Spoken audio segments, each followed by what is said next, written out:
महाराज ब्रिजवान राधा को लेकर के चले जाते हैं। भोलेनाथ ने मन में विचार किया, प्रभु का जन्म हो चुका है, दर्शन कैसे किए जाएं। यही मन में धारणा थी। आज भोलेनाथ ने अपना रूप छिपाया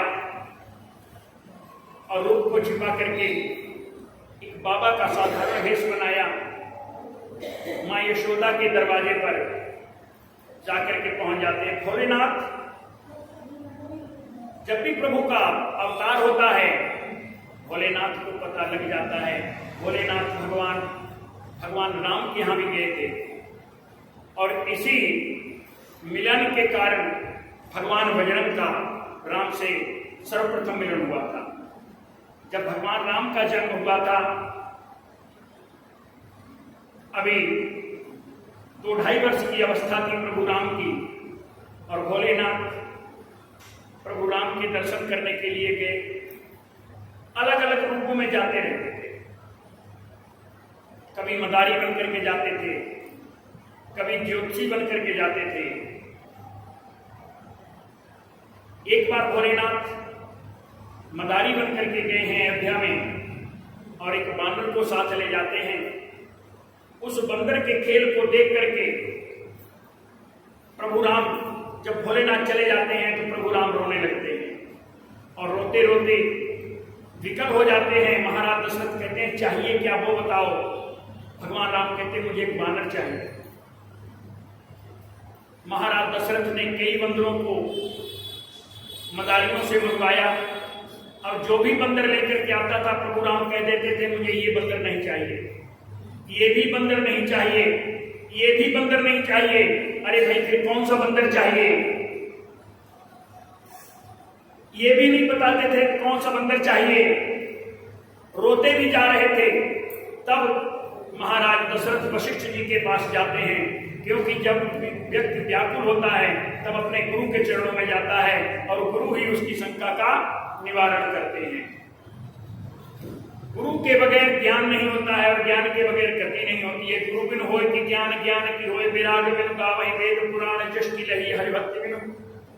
वशिष्ठ जी ने कहा, राजन, सुग्रीव के पास किष्किंधा में एक वानर है, उस वानर को बुला लीजिए। दूत को भेज करके किष्किंधा भेजा गया। किष्किंधा से सुग्रीव को खबर दी गई। सुग्रीव ने भगवान बजरंग को, हनुमान जी जो उनके पास थे, उनको भेजा और वो प्रभु राम के पास आए तो प्रभु राम प्रसन्न हुए और हनुमान जी के साथ खेलने लगे। आप सभी लोग सुंदरकांड का पाठ करते होंगे। मेरी समझ में बहुत लोग सुंदरकांड का पाठ करते होंगे। एक छोटा सा प्रश्न, सुंदरकांड का 2-3 प्रश्न बड़े अजीब से हैं। सबसे पहला प्रश्न ये है कि सुंदरकांड में भगवान बजरंग समुद्र लांघ करके सबसे पहले कहां पहुंचे? कोई बताएगा? सबसे पहले कहां गए थे?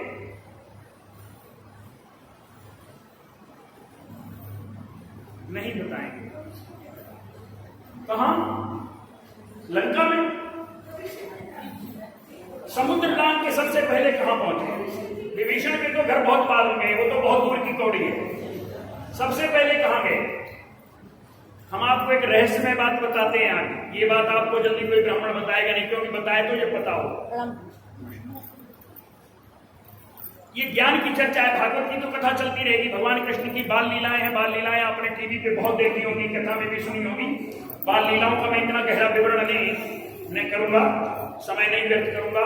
मैं चाहता हूं आप कुछ यहाँ आए हैं तो ये ज्ञान यज्ञ है, कुछ ज्ञान लेकर के जाएं।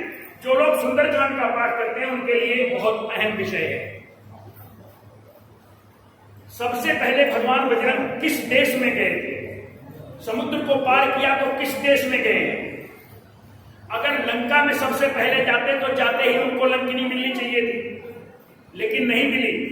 देखिए सुंदरकांड क्या कहता है, कि जामवंत के वचन सुहाए, सुने हनुमंत हृदय अतिमाए, तब लगे मोहि पर के तुम भाई, सहितो कंद मूल फल खाई, जब लगी आवो सीते देखी, होई काज मोहि हर्ष विसेखी, अस कह नाय सबन कौ माता, चले हरस यधर रघुनाथा, सिंधु तीरे कबूतर सुंदर, कौतुक चढ़े ताऊ पर, बार बार रघुवीर समारी, तरके उपवन तनय बल भारी, जय चरण दे हनुमंता, चले सुखा पाताल तुरंता, जिन्हें मोगरपति गरबाना, याही मां चला हनुमाना, चलने नब्बे दूत विचारी, तय मैना कोई श्रमहारी, हनुमान ते प्रसाद कर्पण कीन प्रणाम, राम काज कीने बिनो मोहि कहां विश्राम, और सुरसाना में अहिन के माता, पठई आए कही देई बात आया, चूरन मोहि दीने हारा, सब बचन के पवन कुमारा, और राम काज कर फिर मैं आवो, सीता की सुनि प्रभु सुनावो, तब तो बदन बैठियो आई, सत्य कहूं मोहि जान दे माई, जो जन भय ते बदन बसारा, कवरे जन दे ही नहीं जाना, कृष्ण मोहि के हो हनुमाना, जो जन भय ते बदन बसारा, कपन पीन तुमुर विस्तारा, सोरई योजन मुख ते जय,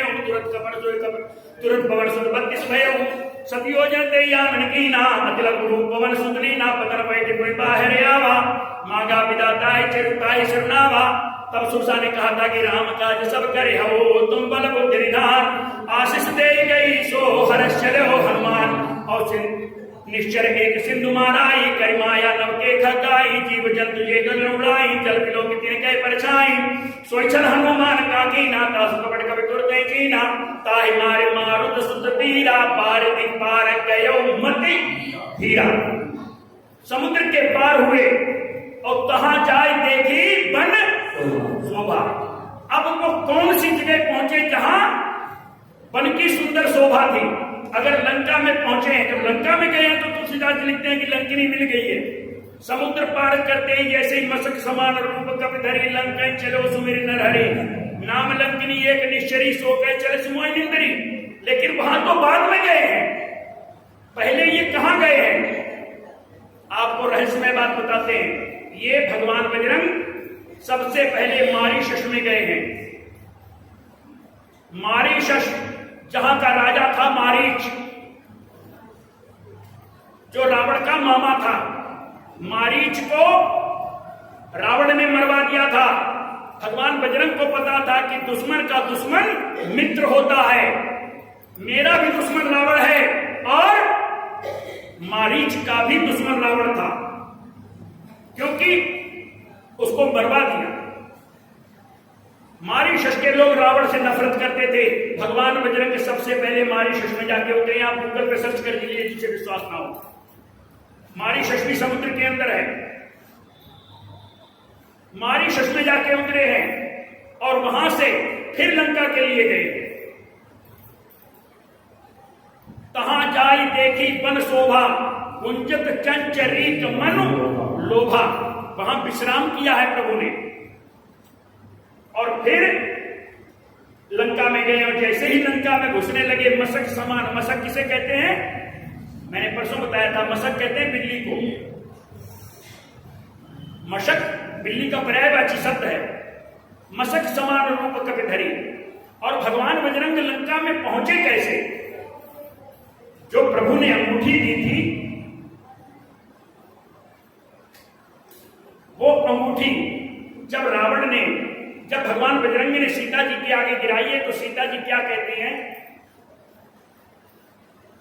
कि जीती को सके अजय रघुराई, जीती को सके अजय रघुराई, माया दे असर नहीं जाई, माया दे असर नहीं जाई, माया दे असर नहीं जाई, जीती को सके अजय रघुराई, जीती को सके अजय रघुराई, माया दे असर नहीं जाई, माया दे असर नहीं जाई, माया दे असर नहीं जाई, माया दे असर नहीं जाई।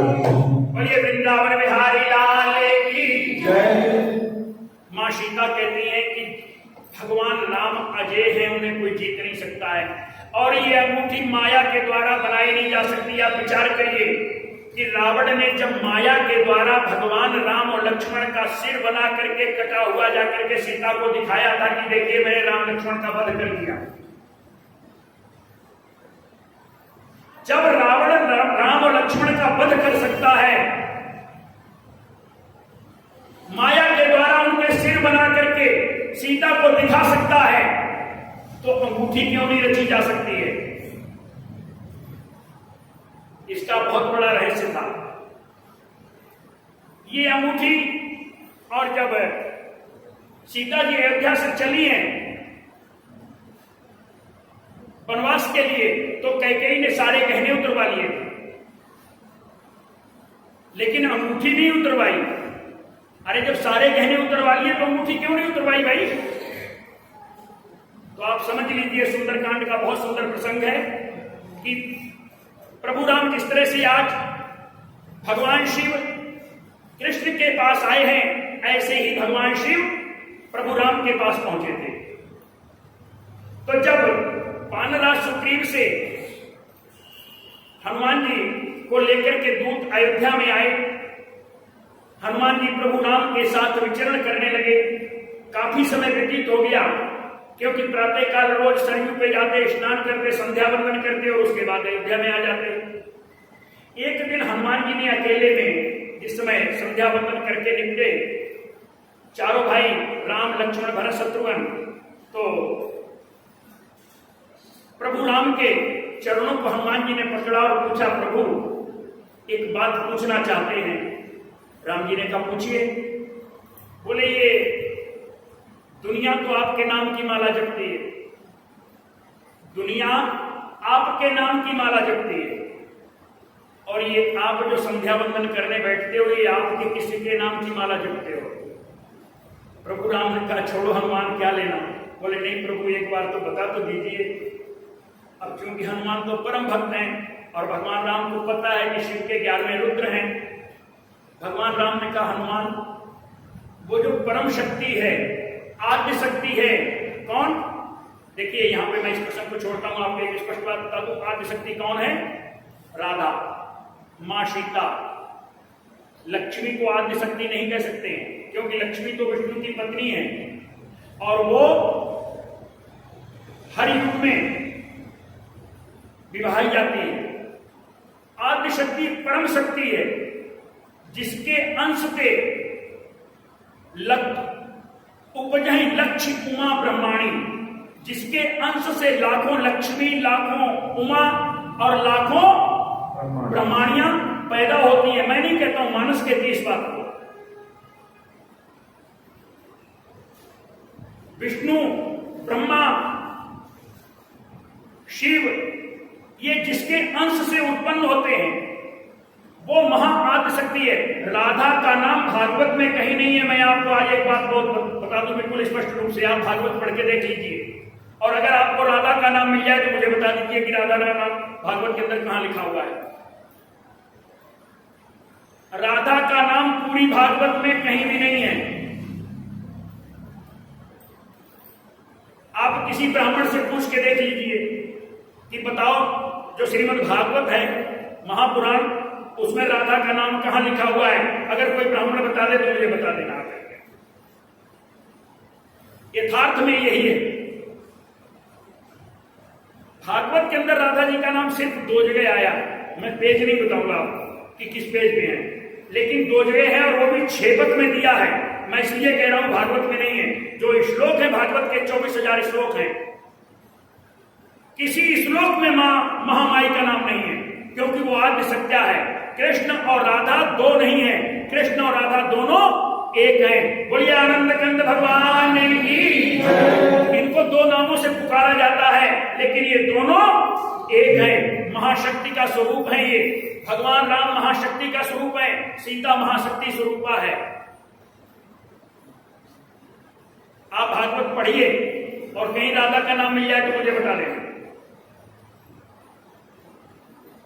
तो भगवान राम ने कहा कि वो महाशक्ति है। लोग कह देते हैं भगवान विष्णु का अवतार राम है। चर्चा यही रहती है कि भगवान विष्णु का अवतार प्रभु राम है। सभी लोग इस बात को मानते हैं। लेकिन देखिए मानस में तुलसीदास जी क्या कहते हैं, भाई ब्रह्मा जी का काम है पैदा करना, सृष्टि को उत्पन्न करना, सभी लोग मानते हैं। और भगवान विष्णु का काम है पालन पोषण करना, और शंकर जी का काम है विनाश करना। लेकिन मानस में तुलसीदास जी किसको कहते हैं पालन पोषण करने वाला? कि विश्व भरण पोषण कर जोई, विश्व भरण पोषण कर जोई, विश्व भरण पोषण कर जोई, विश्व भरण पोषण कर जोई। ताकर नाम भरत यस होई, ताकर नाम भरत यस होई, ताकर नाम भरत यस होई। बोलिए वृंदावन बिहारी लाल की जय। अगर भगवान विष्णु के अवतार राम थे तो तुलसीदास जी ने भरत जी को क्यों लिखा कि विश्व भरण पोषण कर जोई? जो सारे संसार का पालन पोषण करने वाला है उसका नाम भरत होगा। ये नामकरण संस्कार वाले दिन वशिष्ठ जी ने जब सबके नाम रखे थे कि जाके सुमिरन तेरी पुनासा, जाके सुमिरन तेरी पुनासा, नाम शत्रुघ्न वेद प्रकाशा, नाम शत्रुघ्न वेद प्रकाशा, नाम शत्रुघ्न वेद प्रकाशा, नाम शत्रुघ्न वेद प्रकाशा। इसके सुमिरन से दुष्टों का विनाश होता है। वो कौन है? शत्रुघ्न जी हैं। और लक्षण धाम राम प्रिय, सकल जगत आधार, गुरु वशिष्ठ ते ही राखा, लक्ष्मण नाम उदार। तो भगवान विष्णु का अवतार तो भरत जी हैं। राम तो उस परम महाशक्ति आद्य शक्ति आज्ञा का अवतार है। बोलिए वृंदावन बिहारी लाल की जय। तो इधर प्रभु राम ने कहा कि वो आदि शक्ति। हनुमान जी कहने लगे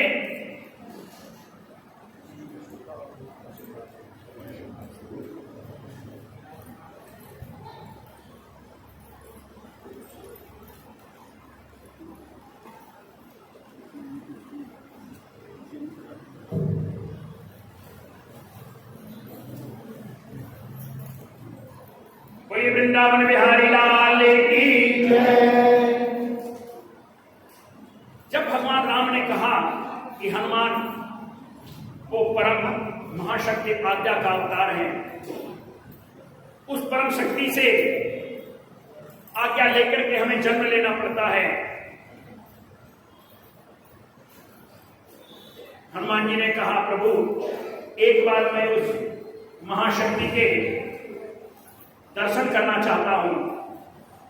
अब प्रभु राम कैसे मना करते अपने परम भक्त को? तो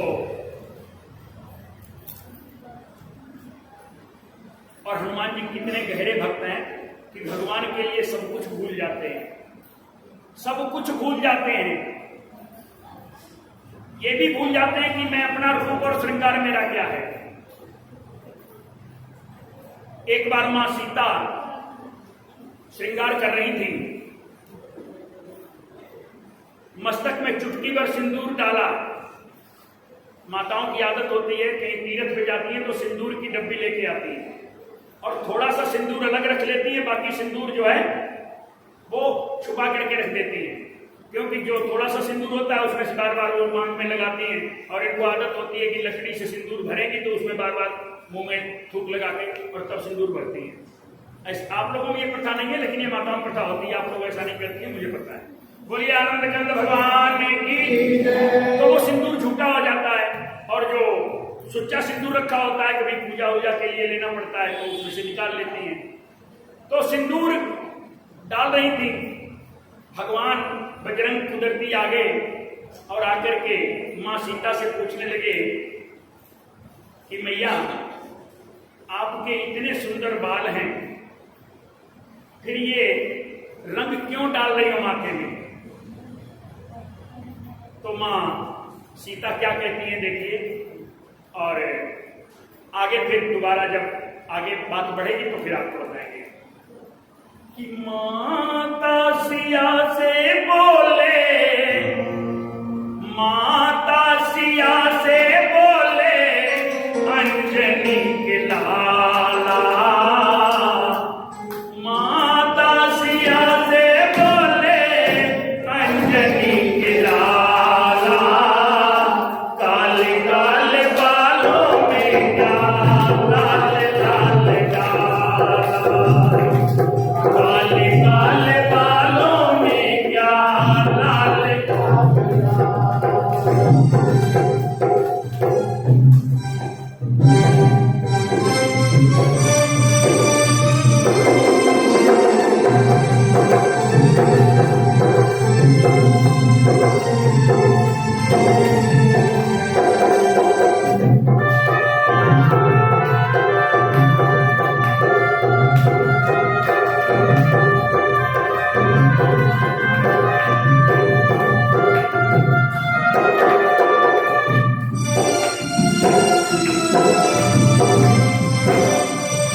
अंजनी के लाला, काले काले बालों में क्या लाल लाल,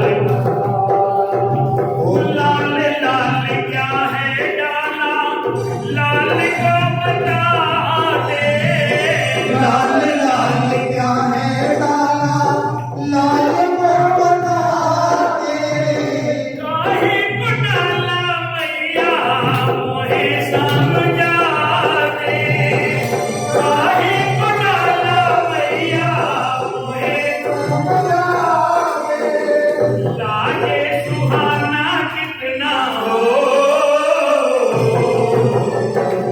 लागे सुहाना कितना माथे पे आला, इसीलिए जाना माता सिया से बोले अंजनी के लाला, काले काले बालों में क्या लाल लाल डाला।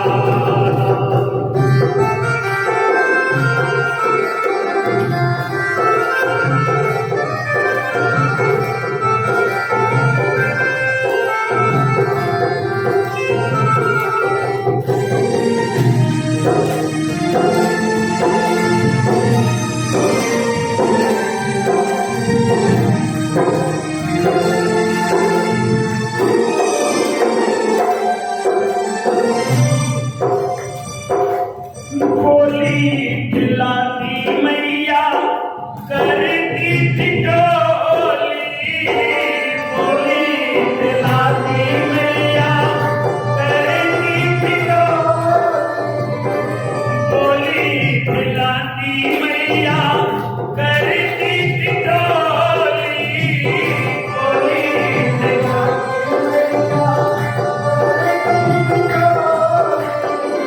सिंदूर है सिंदूर सिंदूर हंसेंगे यूं बोली, सिंदूर है सिंदूर सिंदूर हंसेंगे यूं बोली, इसको लगाने से हो, इसको लगाने से रीझते बाला, इसीलिए जाना माता सिया से बोले अंजनी के लाला, काले काले बालों में क्या लाल लाल डाला, काले काले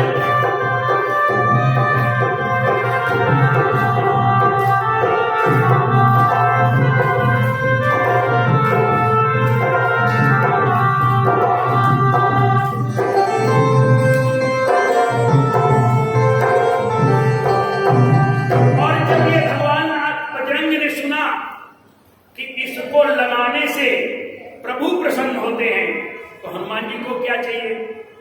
हनुमान जी क्या चाहते हैं कि भगवान कैसे प्रसन्न हो, यही तो एक बात भगवान बजरंग जानना चाहते हैं। तो हनुमान जी ने मन में सोचा, भैया तुम तो ये छोटी सी डब्बी लेकर के बैठी हो, मुझे पता है जो बड़ा डब्बा कहाँ रखा हुआ है। और भगवान बजरंग सीधे मां के उस बेडरूम में जाते हैं, जाकर के उस डब्बे को उठाया, अपने ऊपर सारा सिंदूर पलटा, सारा शरीर लाल कर लिया और जाकर के दरबार में सीधे प्रभु राम के पास पहुंचे और क्या कहते हैं कि पूरे तन सिंदूर लगा के आ गए, पूरे तन सिंदूर लगा के आ गए, भक्तों के भगवान जी आ गए, भक्तों के भगवान जी पूरे तन सिंदूर लगा के आ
लालिमा में डूब कर क्यों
कहने लगे कि मां सीता ने ऐसा कहा था और क्या कहा था कि इसे लगाने से तुम्हें हम पाएंगे, इसे लगाने से तुम्हें हम पाएंगे, इसलिए हम भी लगा दिया,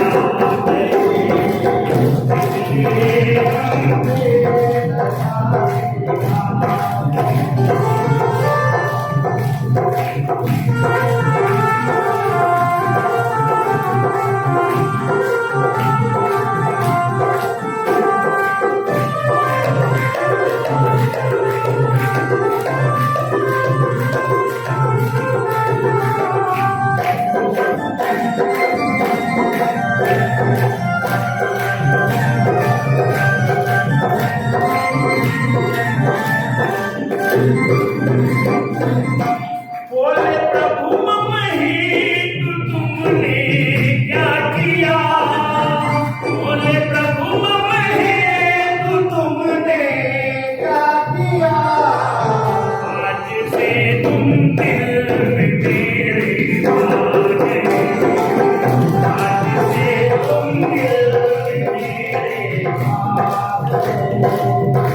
ने जब प्रभु राम से कहा कि मुझे उस आद्य शक्ति के दर्शन करा दीजिए, भगवान राम ने कहा फिर हनुमान एक बार बैठ जाओ, आंखें बंद करके और ध्यान करो।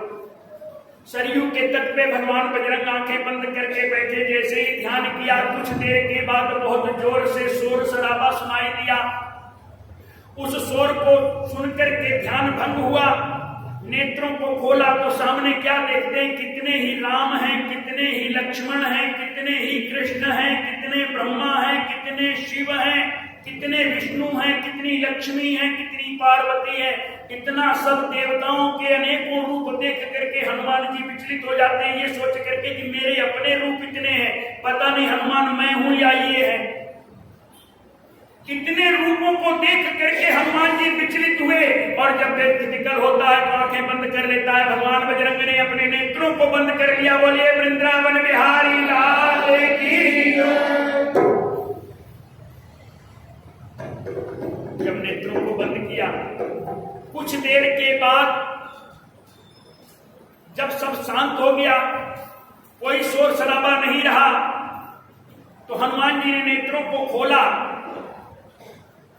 नेत्रों को खोला तो सामने महाशक्ति एक आसन सिंहासन पर बैठी हुई थी।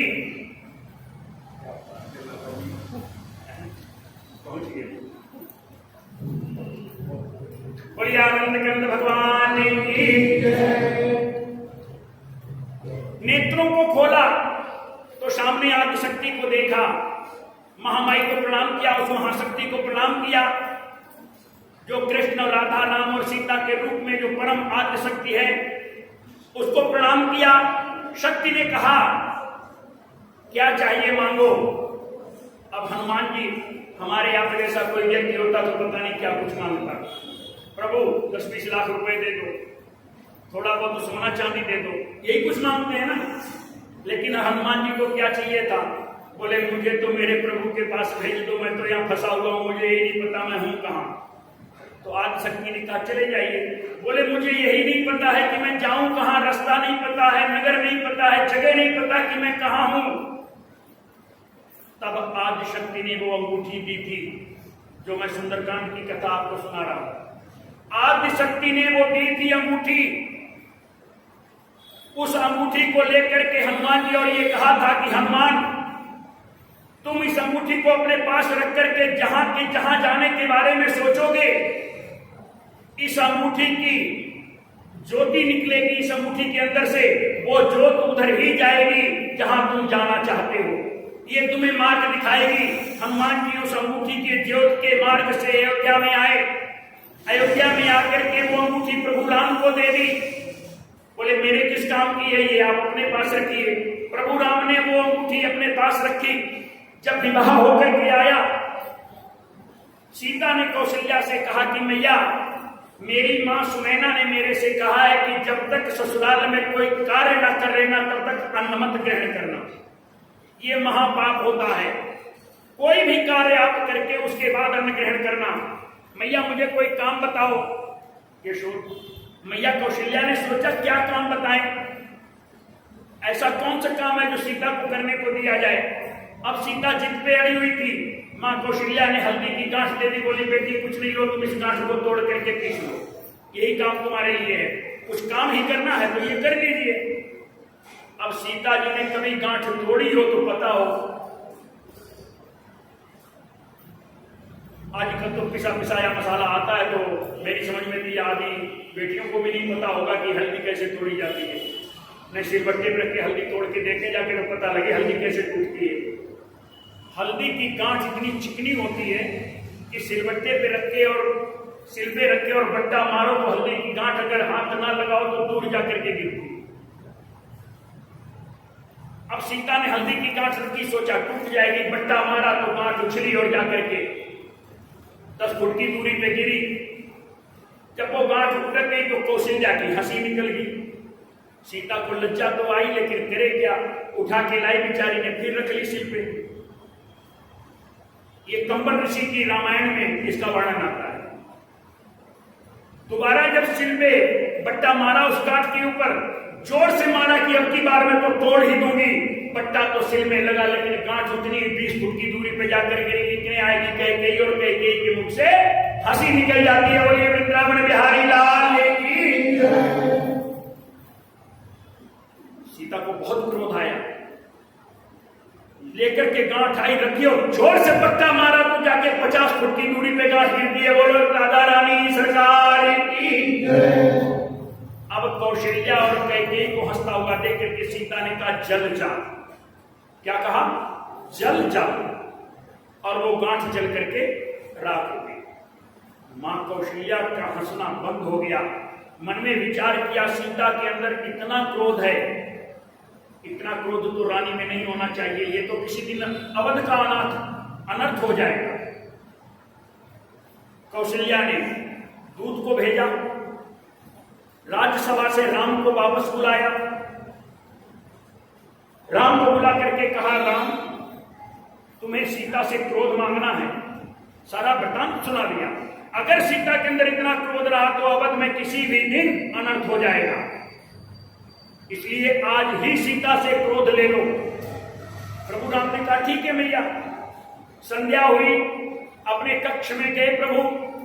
मां सीता जब कक्ष में पहुंची, बैठी थी जाकर के, प्रभु राम ने कहा सीते आज मैं तुमसे कुछ मांगना चाहता हूं। सीता कहने लगी स्वामी ऐसी कौन सी चीज है, ऐसी कौन सी वस्तु है जो मैं तुम्हें नहीं दे सकती हूं।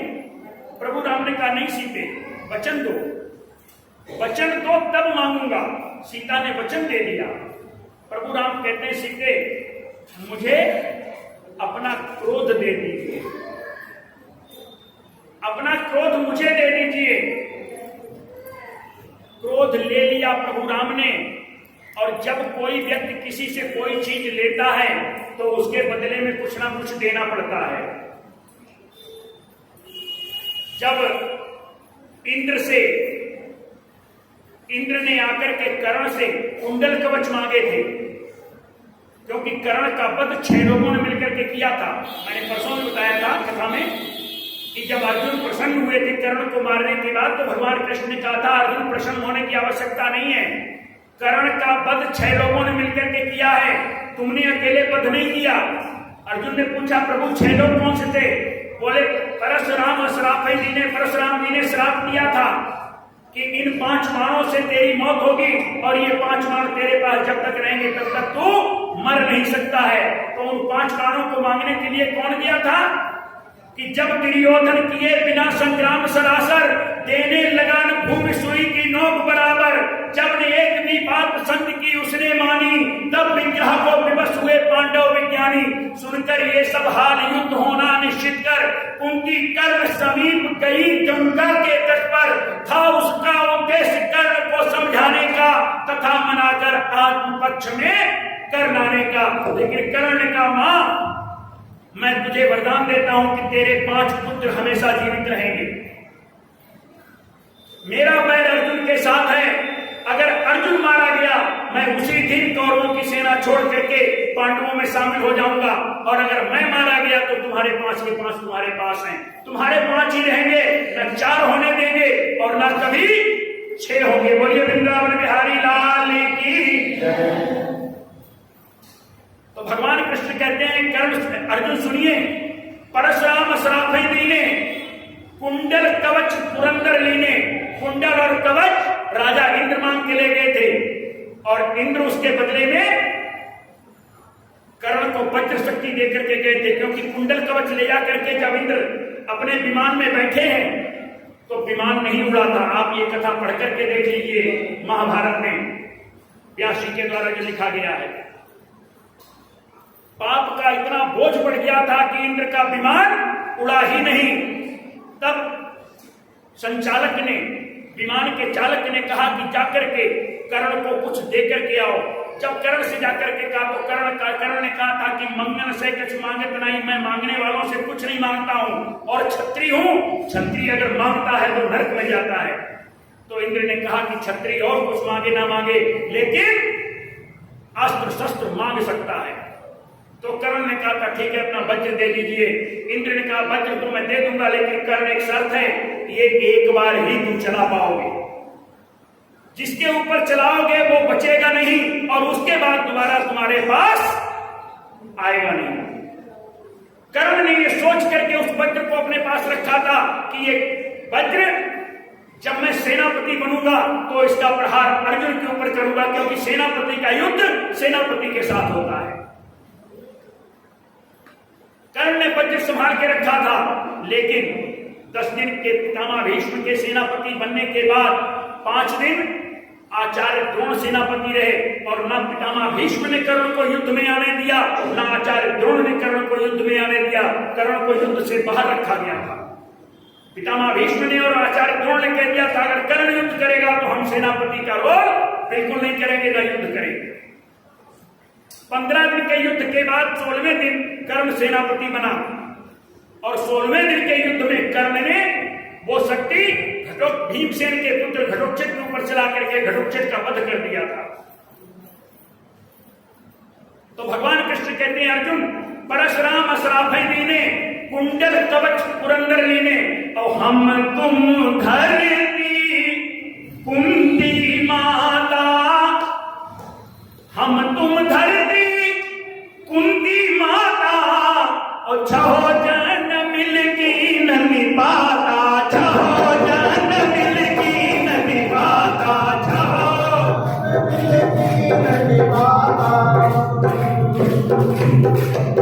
बोलिए वृंदावन बिहारी लाल की जय। परशुराम और इंद्र दो हो गए। भगवान कृष्ण कहते हम, तीसरा मैं हूं जिसने कहा मारो, कर्ण को मारो। और तुमने क्या कहा कि कर्ण निहत्था है, मैं कर्ण पे बाण प्रहार नहीं करूंगा। तब मैंने तुम्हें याद दिलाया कि उस दिन तुम्हारा धर्मयुद्ध अर्जुन कहा गया था, जब अभिमन्यु चक्रव्यूह के अंदर 6 महारथियों के साथ घिरा हुआ था और 7वें कर्ण महारथी ने उसका धनुष काट दिया था, तब अभिमन्यु मारा गया था। तब तुम्हें क्रोध आया और तब तुमने कर्ण पे बाण का प्रहार किया। तो हम तुम धरती, पृथ्वी ने पहिए पकड़े थे, पृथ्वी ने कर्ण के रथ के पहियों को पकड़ लिया था। क्यों? कि श्याम का घर सहारा न होता, श्याम का घर सहारा न होता, श्याम का घर सहारा न होता, वो श्याम का घर सहारा न होता, कर्ण अर्जुन से हारा न होता, श्याम का घर सहारा न होता, अर्जुन से हारा न होता, श्याम का घर सहारा न होता, कर्ण अर्जुन से हारा न होता, श्याम का घर सहारा न होता, अर्जुन से हारा न होता।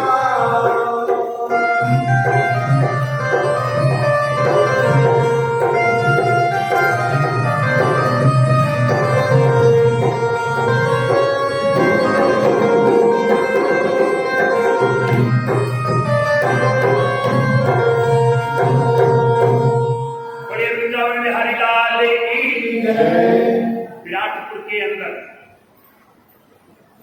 जब विराटपुर में कीचक का वध हुआ 13 वर्ष के अज्ञातवास में, पांडव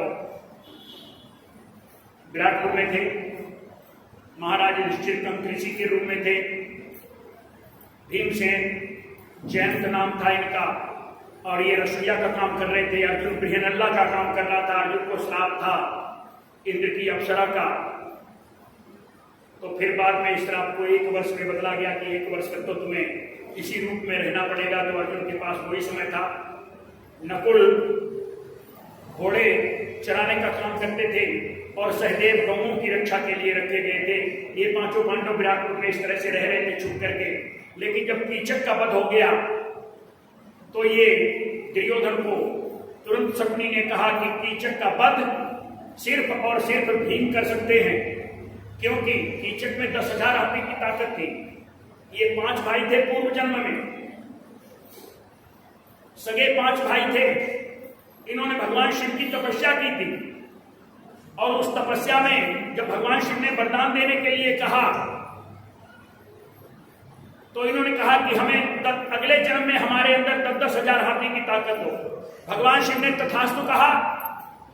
5 भाई चल पड़े। कुछ दूर चलने के बाद सोचा कि ये तो पूछा ही नहीं, जब हमें 10,000 हाथी की ताकत होगी तो हमारा वध किसके हाथों होगा। 4 भाई वापस जाते हैं, एक ने मना कर दिया जाने से। जाकर के फिर तपस्या की, भगवान शिव प्रसन्न हुए, बोले अब क्या चाहते हो। बोले जी आपने ये तो बताया नहीं, मेरा वध किसके हाथों होगा। बोले जो नहीं आया उसी के हाथों होगा। तो जो नहीं आया वो भीम का अवतार हुआ है। और जो 4 वापस गए थे, एक कीचक बना, एक दुर्योधन बना, एक दुशासन बना और एक जरासंध बना। ये बात पूर्व जन्म के पिछले सगे भाई थे। तो कीचक का वध शकुनी कह रहा है कि सिर्फ भीम कर सकते हैं। इसका मतलब है कि पांडव विराटनगर में छुपे हुए हैं। अब पांडवों का पता कैसे लगे?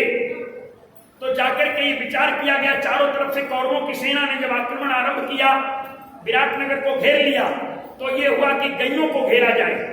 गइयों का घेरना सुनकर के पांडव अपने आप को छुपा ही नहीं पाएंगे, क्योंकि वो धर्म की मर्यादा पर चलने वाले व्यक्ति हैं और गायों के ऊपर अत्याचार होते हुए कम से कम पांडव तो नहीं देख सकते हैं। जब ये बात सामने आई, कर्ण ने जाकर के गइयों को घेर लिया, गायों को लेकर के चलने लगा। सहदेव ने खुरा व्याध उत्पन्न कर दी। सहदेव ने गायों के खुर पका दिए। और आज भी ये प्रथा है, यहां पता नहीं है या नहीं है, लेकिन हमारे उत्तर प्रदेश में, मथुरा में, गोकुल में, अयोध्या तक ये प्रथा है कि बरसातों में जब गायों के खुर पक जाते हैं तो उनका इलाज नहीं कराया जाता है। एक कागज पे अर्जुन के 10 नाम लिख करके और गाय के गले में बांध देते हैं। तीसरे दिन खुरों की जो पका का खुरा व्याध बोलते हैं वो सही हो जाती है। ये आज भी मान्यता है उत्तर प्रदेश में। उसमें अर्जुन ने बताया, अपने 10 नामों को गिनाया है। उत्तर को जब युद्ध करने के लिए गया, कौरव वंश जन्म हम नीना, अर्जुन नाम व्यास कीना, गगन पंथ जब डोरी उतारा, पार्थ नाम भा जगत हमारा, दो कर जोरी करो संग्रामा, परे शाप साची तब नामा। दोनों हाथों से मेरे बराबर ताकत है। मैं जितना बाण इस हाथ से खींचता हूं उतना ही बाण इस हाथ से खींचता हूं, इसीलिए मेरा एक नाम शब्द साची है। इस तरह से 10 नाम दिया है। और उन्होंने कहा कि रथ साजत मैं युद्ध हित, ध्वज बैठक हनुमान, नाम कपि ध्वज जग विदित आहि दे तू जान। मेरा एक नाम कपित ध्वज है, क्योंकि मैं जब युद्ध के लिए मेरा रथ सजता है तो मेरे रथ की ध्वजा पे स्वयं भगवान बजरंग आकर के बैठते हैं। तो जब कर्ण ने गइयों को घेरा, गइयों के ऊपर लाठी से प्रहार करना आरंभ किया। गइयें चल नहीं सकती थी क्योंकि उनके खुर पके हुए थे। तब गइयों ने श्राप दिया था कर्ण को कि जैसे अचल भयउ तनु मोरा, भारत में अटके रथ तोरा। राम सिया राम जय जय राम, राम सिया राम जय जय राम। जैसे अचल भयउ तनु मोरा, भारत में अटके रथ तोरा। राम सिया राम जय जय राम, राम सिया राम जय जय राम। बोलिए वृंदावन बिहारी लाल की जय।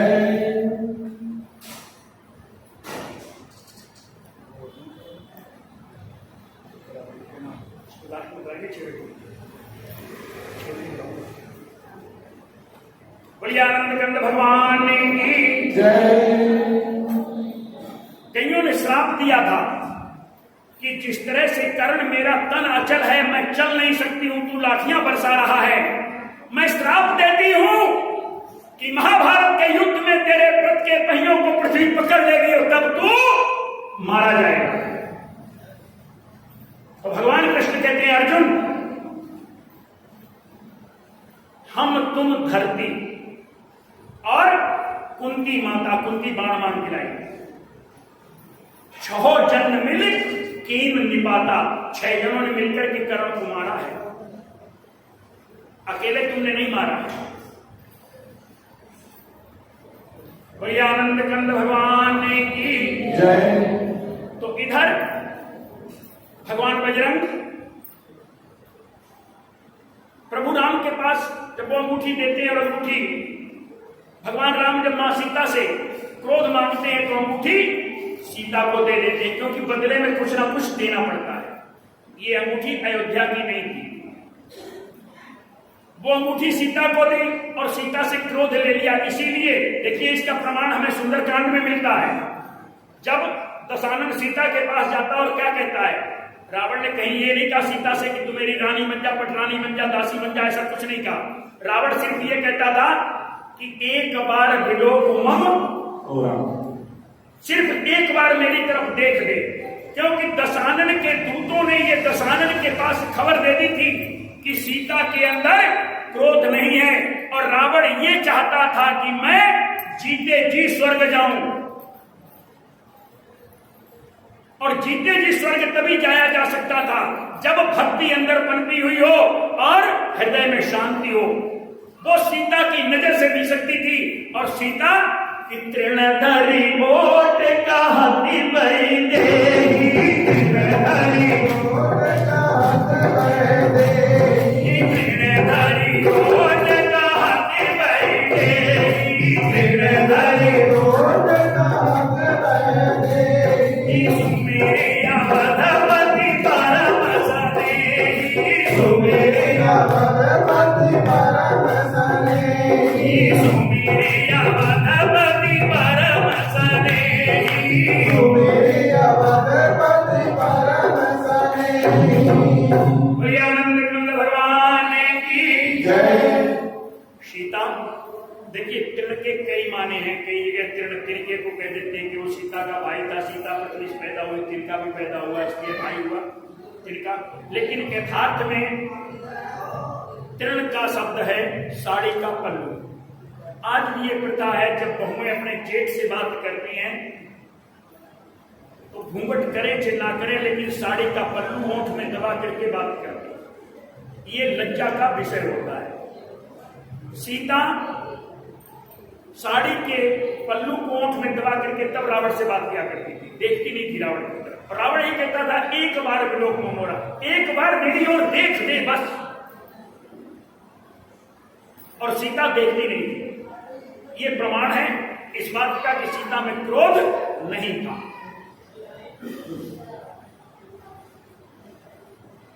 वो अंगूठी प्रभु राम ने सीता को दे दी।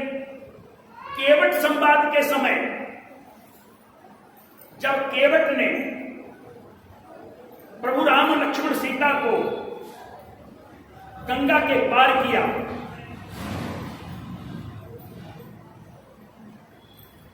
तो जब प्रभु उतरे हैं कि उतर ठाड़े भये, बोलिए आनंद कंद भगवान की जय।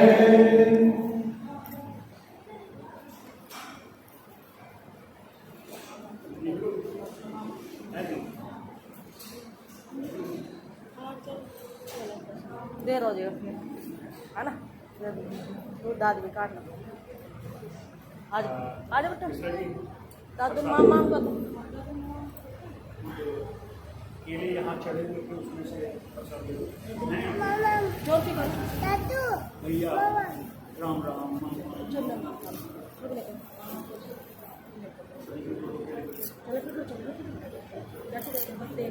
बड़े आनंद कंद भगवान की जय। बहुत समस्याएं होती हैं, अभी से करनाल से आए थे, अब वापस भी जाना है, ऐसे कथा सुनने के लिए आए थे करनाल से।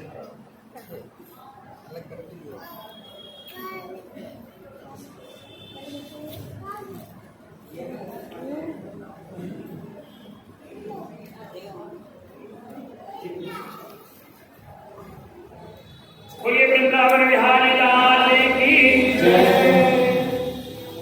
कि वो अंगूठी जो थी सीता जी ने प्रभु को कब दी कि उतर ठाड़ी पे सुर सर लेता, और श्री राम गुहर लखन सुनेता, केवट उतर दांडवत कीना, प्रभु सब में नहीं कछु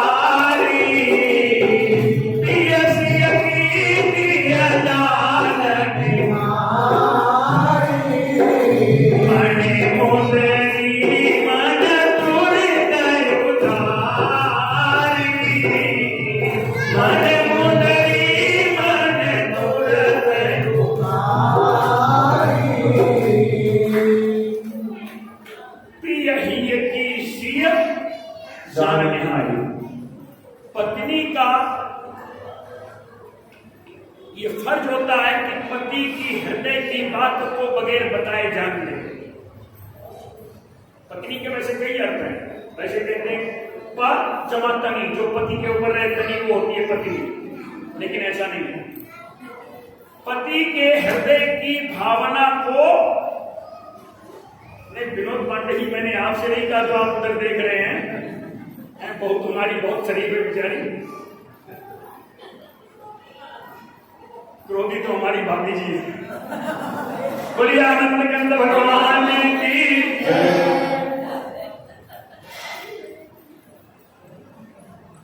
तो यह सीयत जानने हारी, पति के हृदय की बात को बगैर बताए जान दिया।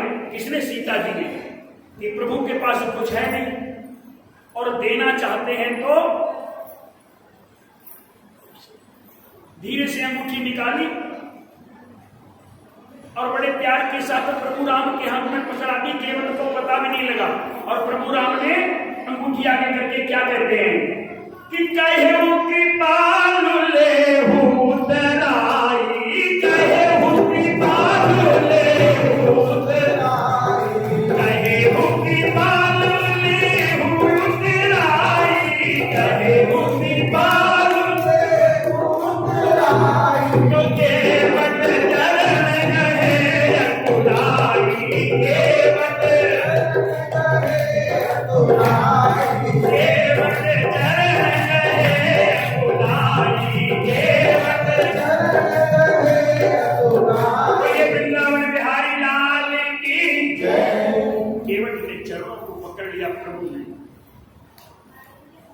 नाई से न नाई ले, धोबी ना धुलाई ले, और लेके उतराई नाथ जाति ना बिगाड़े हों।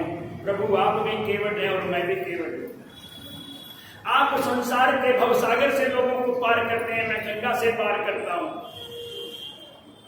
मैंने आपको पार किया, मैं आपके घाट पे जाऊं तो आप मुझे भव से पार कर देना। बोलिए वृंदावन बिहारी लाल की। तो तब वो अंगूठी प्रभु राम के हाथ में रहे और इसीलिए सीता को ढूंढने के समय हनुमान जी को प्रभु ने वो अंगूठी दी जो 14 साल पहले, 13.5 साल पहले उतार के दी थी सीता जी ने। अरे भाई, पहचानने के लिए ही अगर देने थे तो आप स्वयं विचार करें, कॉमन सेंस की बात है कि जो सुग्रीव के पास आभूषण सीता जी ने डाले थे माता अनुसुईया के दिए हुए, तो वो आभूषण तो बहुत देर तक सीता के साथ रहे। उन आभूषणों में से बाजूबंद, पैजेबे, हाथ के कंगन कुछ दे सकते थे कि सीता को ये दिखा देना कि तुमने किसकिंदा में डाले थे, देखो मैं पहचान के लिए लाया। लेकिन वो नहीं दिए। अंगूठी ही क्यों दी जो 13-13.5 साल पहले उतार के दी थी? इसलिए क्योंकि उन कंगनों से रोशनी नहीं पता लगती। 400 कोस के समुद्र पार जाना है। अभी किसी ने स्टेशन से यहां कथा सुनने के लिए आना हो तो वो 10 बार 10 जगह पूछेगा कि दयालबाग कहाँ है, दयालबाग कहाँ है, दयालबाग कहाँ है। डायरेक्ट तो नहीं आ जाएगा। उसे क्या पता, दयालबाग चंद्रपुरी की तरफ भी हो सकता है, दयालबाग जंडली की तरफ, सिटी की तरफ भी हो सकता है। जरूरी थोड़ी जमुनानगर साइड में ही होगा दयालबाग। तो हनुमान जी सीधे कैसे पहुंच गए लंका? यही कारण था कि वो अंगूठी की जोत जो थी वो उनको लेकर के गई थी। और जब हनुमान जी ने लंका पार की, जब समुद्र पार किया, तो अंगूठी कहां रखी थी? कहां रखी थी? प्रमाण है हनुमान चालीसा के अंदर कि कर मुद्रिका मेली मुख माही, कर मुद्रिका मेली मुख माही, कर मुद्रिका दिलानी गए दशरथ दानी, कर दिलानी गए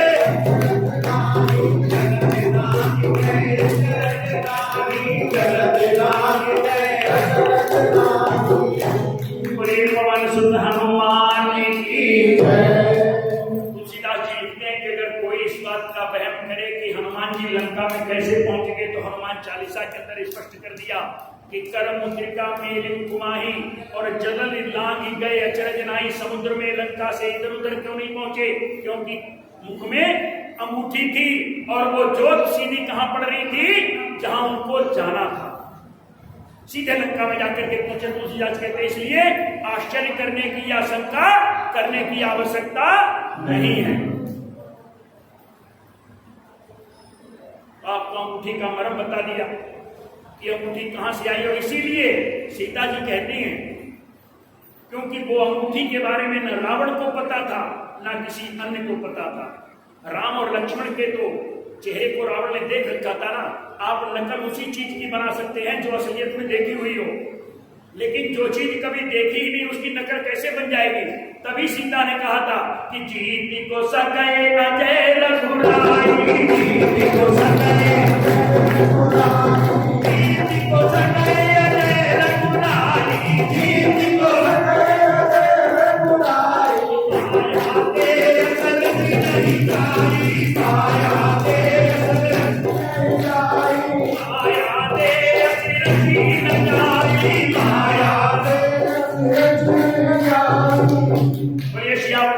महाराज की माया के द्वारा अंगूठी नहीं बनाई जा सकती। क्यों नहीं बनाई जा सकती है? आपको बता, दो प्रश्न आपको बता दिए सुंदरकांड के। तीसरा प्रश्न, हनुमान जी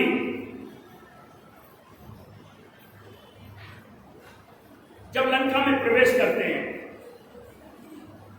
तो तुलसीदास जी ने क्या लिखा है कि मंदिर मंदिर प्रतिकर शोधा और देखे जहां तहां अगणित योधा, गयौ दशानन मंदिर माही अति विचित्र कही जान सुनाई। जिन घरों के अंदर मांस मदिरा पकता था, मांस और मदिरा का पान होता था, जहां वैश्याएं नृत्य करती थी, उन घरों को तुलसीदास जी ने मंदिर लिखा है। सुंदरकांड में उनको मंदिर लिखा गया है। और देखिए कितनी विवक्षणा है कि राम नाम अंकित गृह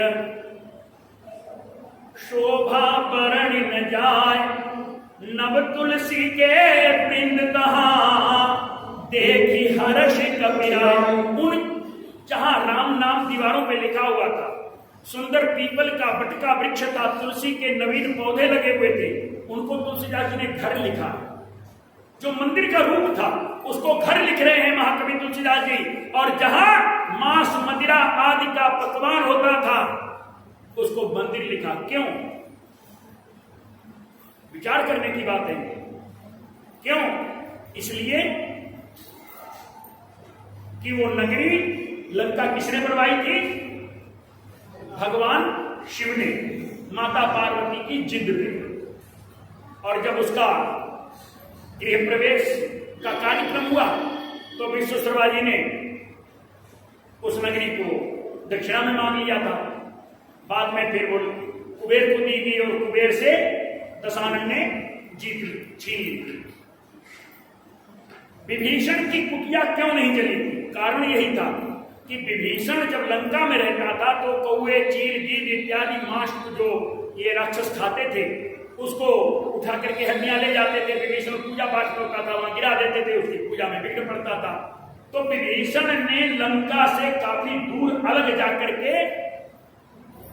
अपना घर का नव निर्माण किया था। अब जब भगवान शिव के लिए मंदिर लंका बनाई गई थी तो हर घर के ऊपर गुंबद था, और विभीषण ने जो अपनी कुटिया बनाई उसके ऊपर गुंबद नहीं था, वो एक प्लेन छत थी। और जब गुंबद होता है, कहीं दूर से गुंबद दिखाई दे तो लोग कहते देखो वो मंदिर है। और एक घर के अंदर, अब इस हाल के अंदर आप कितनी भी मूर्तियां ला करके रख दो, 6-10 फुट की भगवान की मूर्तियां, 50 मूर्तियां ला करके रख दो, लेकिन कोई मंदिर नहीं कहेगा। और एक भी मूर्ति ना हो और इसके ऊपर गुंबद बना दो तो मंदिर कहा जाएगा। तो भगवान शिव के मंदिर के ऊपर गुंबद होना बहुत आवश्यक होता है। अगर गुंबद नहीं होगा तो मंदिर मंदिर नहीं होता, मंदिर मात्र घर बन करके रह जाता है। उसको लोग कह दें कि ये मंदिर है, हमारे यहाँ भी एक दो जगह है ऐसे, जहां वो छत्ती पड़ी हुई और उसके अंदर मूर्तियां रखी, मंदिर मंदिर मंदिर मंदिर कहते उसका प्रचार किया जाता है, लेकिन उसके ऊपर गुंबद नाम की चीज नहीं है। तो ऐसी जगह को मंदिर नहीं कहा जा सकता है। इसलिए तुलसीदास जी ने लिखा कि मंदिर मंदिर प्रतिकर शोधा, नहीं तो राक्षसों के घरों को मंदिर लिखने की आवश्यकता ही नहीं थी। और पूरी लंका जली, लेकिन एक घर नहीं जला। कौन सा? नहीं, वो तो लंका से बाहर था। प्रभु राम ने जब हनुमान जी से पूछा कि हनुमान तुमने लंका जलाई, हनुमान जी ने कहा प्रभु मैंने लंका कहां जलाई? भगवान राम कहते देखिए विज्ञान उस समय भी था, मानो या ना मानो बात अलग है, द्वापर में भी विज्ञान था। जब संजय ने सारा लाइव देख करके धृतराष्ट्र को सुनाई थी महाभारत की कहानी, जो युद्ध हो रहा था, लाइव देख करके धृतराष्ट्र को बताते थे, तो क्या उस समय विज्ञान नहीं था? उस समय के विज्ञान के तो बराबर आज तक कभी विज्ञानिक पहुंचे भी नहीं। भगवान राम ने कहा हनुमान लंका तुमने जलाई है। हनुमान जी कहते प्रभु मैंने नहीं जलाई है। प्रभु राम कहते मैं लाइव देख रहा था, किष्किंधा में बैठे हुए लंका तुम जला रहे थे। हनुमान जी कहते प्रभु आपने नहीं देखा ध्यान से। अच्छा आप मुझे एक बात बताइए प्रभु। राम ने कहा हाँ बोलो। बोले आपने मुझे माचिस दी थी? राम ने कहा नहीं। बोले कपड़ा दिया था? बोले नहीं। तेल दिया था? बोले नहीं। बोले प्रभु फिर ये बताओ मेरे पास न माचिस है, न तेल है, न कपड़ा है, मैं कैसे जलाऊंगा? तो राम ने कहा किसने जलाई लंका? बोले प्रभु सुनिए लंका किसने जलाई? लंका जलाई सीता के ताप ने। किसने? सीता के ताप ने, आपके प्रताप ने। सीता के ताप ने, आपके प्रताप ने, रावण के पाप ने। कितने लोग हो गए? 3। और लंका जलाई 4 ने। सीता के ताप ने, आपके प्रताप ने, रावण के पाप ने, हनुमान जी कहते और मेरे बाप ने। बोलिए आनंद कंद भगवान ने की। क्योंकि जब लंका चल रही थी तो चले पवन 49 पवन चल पड़े थे। पवन 49 ही है। 49 पवन चले और लंका चारों तरफ से घिर करके चली थी। हनुमान जी कहते मैंने कहां जलाई? अगर हवा ना चलती तो एक घर जलता, बाकी लोग आग पानी डाल के बुझा देते, लेकिन हवा इतनी तेज थी कि आग फैलती चली गई। और प्रभु तो भगवान राम ने पूछा ये इतने घर जले और एक घर कैसे बचा रहा? बोले प्रभु उस घर से ना कुछ आया नहीं था। भगवान राम ने कहा मतलब? बोले प्रभु जिसके घर से जितना चंदा मिलता है ना प्रसाद, उसका घर उतनी ज्यादा भेजा जाता है। जब माताएं मंदिर की चंदा इकट्ठा करती है ना, जहां से 500 रुपए मिलेंगे तो उनके घर जरा। आप लोग ऐसी नहीं है, लेकिन ऐसा होता है। जिसके यहाँ से 101 मिलेंगे उसके यहाँ थोड़ा कम भेजा जाएगा, जिसके यहाँ से 10 रुपए मिलेंगे उसको यही दे दिया जाएगा, और जिसने नहीं दिया देते हैं बिठो। मतलब आप भी बात नहीं कर रहे, लेकिन ऐसा मैंने देखा है। तो भगवान राम ने कहा भाई वो कौन सा घर था? बोले प्रभु वो कुंभकर्ण का घर था, उसके घर से कुछ आया ही नहीं। बाकी सबने तेल भी दिया, कपड़े भी दिए, माचिस भी दी, लेकिन रावण की पत्नी ने कह दिया था मेरे स्वामी सो रहे हैं और मैं उनके सोते हुए कोई भी चीज दान नहीं करूंगी बगैर उनकी आज्ञा के। कुंभकर्ण ने कुछ नहीं दिया, इसलिए मैंने उसका घर छोड़ दिया, क्योंकि उसने कुछ दिए ही नहीं तो उसे प्रसाद भी क्यों दे। फिर जितना ज्यादा प्रसाद दिया था, जितना ज्यादा घी डाला था, जितने ज्यादा कपड़े दिए थे, उसका घर उतने प्यार से मैंने फिर फूका है। बोलिए आनंद कंद भगवान की।